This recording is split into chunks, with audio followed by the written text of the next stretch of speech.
तो इसका मतलब क्या है?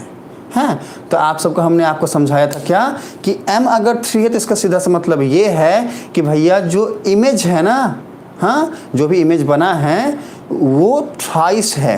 किसके? ऑब्जेक्ट के। ऑब्जेक्ट का जो हाइट है उसका थ्राइस है। देखो बेटा, हमने एक फॉर्मूला आपको बताया था क्या कि भैया ये जो m है ये होता है h डैश बाई h। यहाँ पे h डैश क्या था? Height of the image, height of the image, ठीक है। और h क्या था? Height of the object, height of the object. ये हमने आपको बताया था, हमने आपको सिखाया था, समझाया था, ठीक है। अब आज हम जानेंगे कि भैया अगर ये वाली फॉर्मूला की बातें इसको रिलेट करके हम समझने जाएं इन बातों को, तो इसका मतलब क्या है? देखो m इक्वल टू 3 मतलब क्या कि इसको हम लिख सकते हैं m इक्वल टू 3/1। मतलब 3 क्या है? हाइट ऑफ द इमेज, 1 क्या है? Height of the object.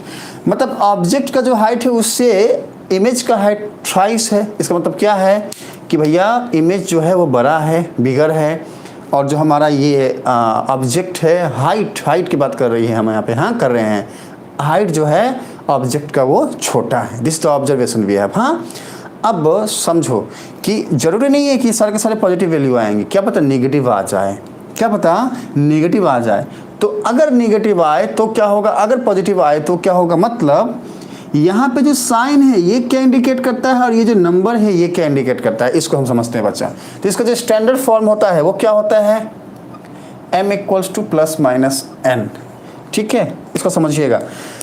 अभी जो ये साइन है ये हमें क्या इंडिकेट करता है? ये जो साइन है ना ये हमें क्या इंडिकेट करता है? ये हमें इंडिकेट करता है, ये हमें बताता है नेचर के बारे में, nature of the image, nature of the image. Sign हमें नेचर बताएगा। हाँ, कैसे बताएगा साइन हमें नेचर, उसको हम एक्सप्लेन करेंगे अभी, ठीक है। अब जो ये नंबर है ये हमें क्या बताएगा? ये जो नंबर है बेटा ये हमें नंबर क्या बताएगा? नंबर हमें बताता है size of the image, size of the image. Image का जो साइज है, देखो मार्कर जो है बेटा आज जो है क्लास थोड़ा सा लंबा जा रहा है ना, इसलिए मार्कर वाले भाई से बोल रहे हैं हम चलेंगे नहीं। चलो, तो नंबर हमें क्या बताएगा? इमेज का साइज क्या है। जैसे यहाँ बताया कि भैया इमेज जो है वो बड़ा है। साइन क्या बताएगा कि नेचर क्या है इमेज का, वो कैसे बताएगा उसको समझते हैं। देखो बेटा क्या है कि इसको जो है इसमें हम बीच में जो है बीच में एक बॉर्डर देते हैं, ऐसे बॉर्डर देते हैं, है ना। अब अगर नेगेटिव साइन आया, इसको समझिएगा ध्यान से, अगर नेगेटिव साइन आया, क्या यहाँ पे नेगेटिव साइन अगर आ गया तो ये हमें बताएगा कि भैया जो भी इमेज बना है वो रियल या फिर इन्वर्टेड बना है। ये हमें क्या बताएगा? यह बताएगा कि जो इमेज बना है ये रियल एंड इन्वर्टेड है। इसको ध्यान रखिएगा कि अगर साइन आ गया नेगेटिव तो ये हमें बताएगा, ये हमें समझाएगा कि भैया रियल या फिर इन्वर्टेड की बातें की गई हैं। कैसे और क्यों, उसके लिए इसी फार्मूला को देखो बेटा, ध्यान से समझना।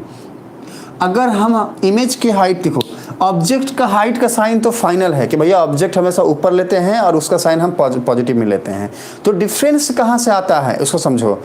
हमारा जो इमेज का हाइट है वहाँ से, अगर हमारा रियल इमेज बना है तो सारे के सारे इमेज हमने यहाँ बनते देखे हैं, किसी भी इमेज को हमने ऊपर बनते नहीं देखा। ऑब्जर्वेशन हमारे पिछले क्लासेस से अगर आप ठीक से ध्यान से समझते हो बेटा तो आप ऑब्जर्व करोगे सारे के सारे हाइट यहाँ पे हैं। तो अगर नीचे की तरफ है, बिलो है, तो वहाँ पर साइन क्या होगा? नेगेटिव होगा। अब समझो यहाँ पर हमने लिया है नेगेटिव साइन, यहाँ पे पॉजिटिव साइन, तो अल्टीमेटली क्या आएगा? नेगेटिव साइन आएगा। तो नेगेटिव साइन आएगा तो हमारा रियल या फिर इन्वर्टेड होगा इमेज, है ना। लेकिन अगर मान लो पॉजिटिव साइन आ गया तो ये कब पॉसिबल है?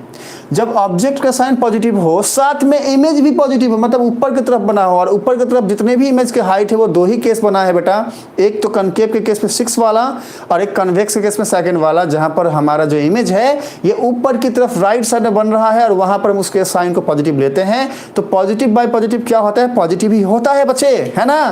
तो इसीलिए हम बोलते हैं कि साइन अगर नेगेटिव आया तो इमेज हमारा रियल और इन्वर्टेड होगा, लेकिन साइन अगर हमारा पॉजिटिव आ गया तो इमेज क्या हो जाएगा? क्या हो जाएगा? रिप्लाई करो फटाफट जल्दी। वर्चुअल और इरेक्ट